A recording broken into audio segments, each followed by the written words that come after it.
Here's something the research makes clear. Eat less, move more.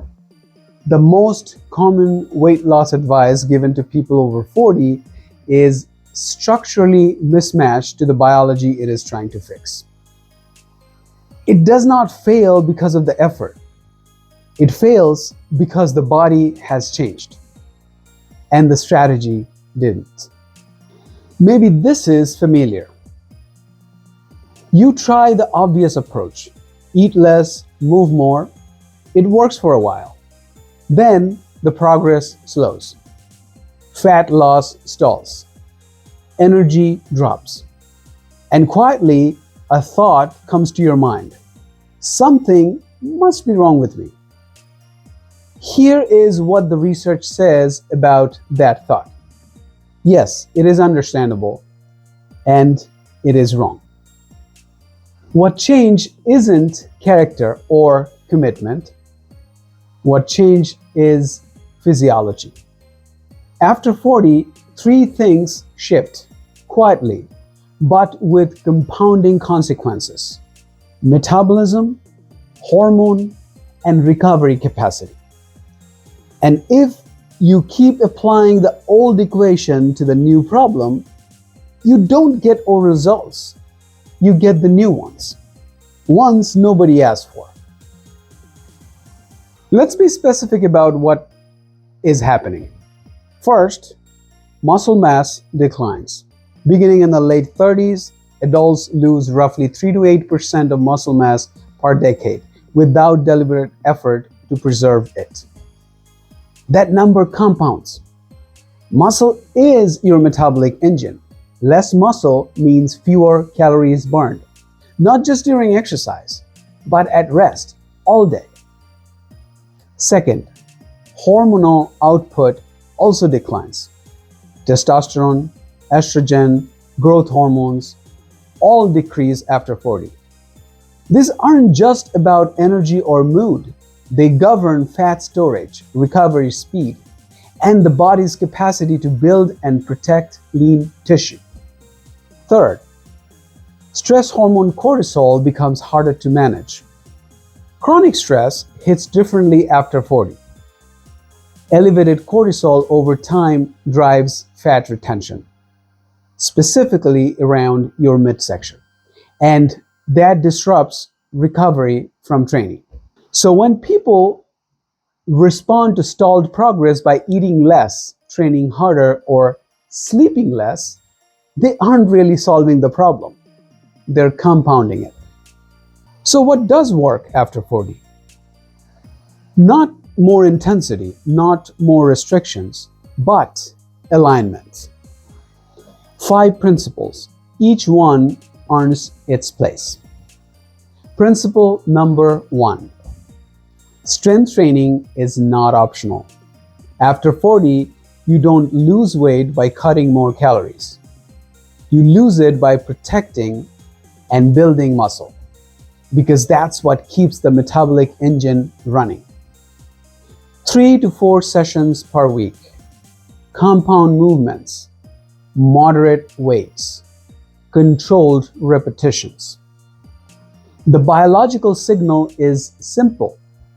Keep the muscle and release the fat. Principle number 2. Protein becomes the anchor. Most people over 40 are chronically under-eating protein.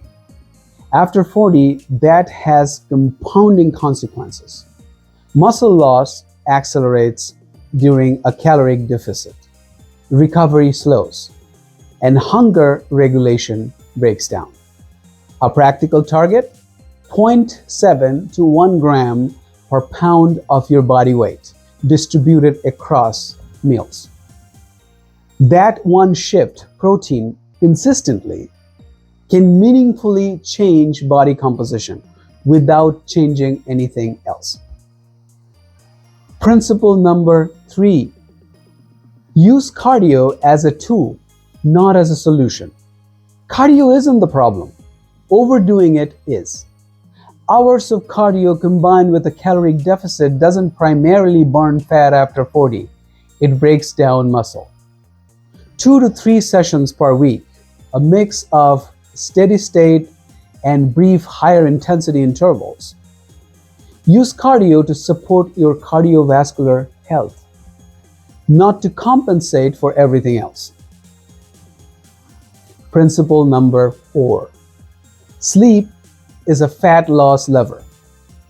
This is where most progress is quietly lost. When sleep drops below 7 hours, hunger-regulating hormones shift. Ghrelin, which signals hunger, increases.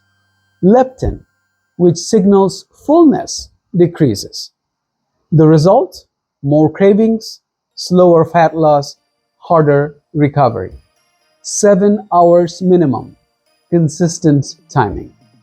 If everything else is dialed in and sleep is 5 to 6 hours, you are leaving results on the floor every night.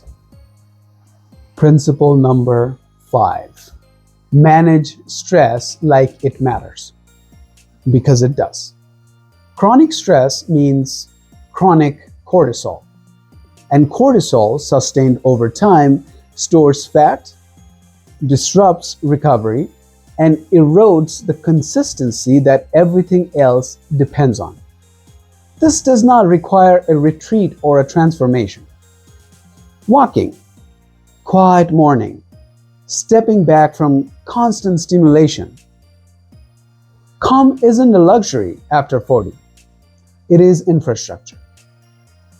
If this kind of research-grounded approach is useful to you, Second Prime, this channel, publishes consistently on fitness, mental clarity, and intentional living for people in the second half of life.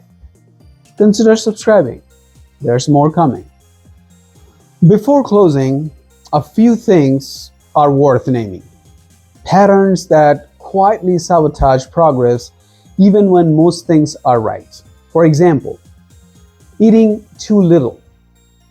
There is a threshold where caloric restriction triggers metabolic adaptation. The body slows its output in response to perceived scarcity of food. Undereating doesn't solve a slow metabolism, it reinforces one. Chasing shortcuts, detoxes, elimination protocols, rapid result programs, none of them address what's actually happening biologically. At best, they produce temporary shifts that really don't hold. What else? Training like you are still 25. High intensity, high volume, low recovery. That equation works at 25. After 40, it's a reliable path to injury or burnout. What else? Expecting fast results. Progress after 40 is slower.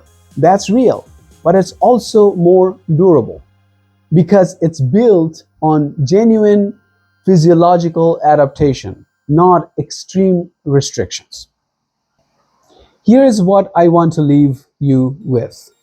Fat loss after 40 isn't harder because something broke. It's less forgiving of the wrong strategy. When you align your approach with what your body actually needs now, not what worked in a different chapter of your life, things begin to shift. It did for me. Not quickly, not dramatically, but steadily. And that's what sustainability actually looks like. This is what Second Prime is about. Not recovering your 20s. Not chasing some idealized version of who you used to be, but building a stronger, clearer version of who you are now. If you want practical, research-grounded strategies for the second half of life, subscribe. And if one thing from this video stayed with you, start there. Not 5 changes. 1. Because momentum, once it starts, compounds. See you in my next video.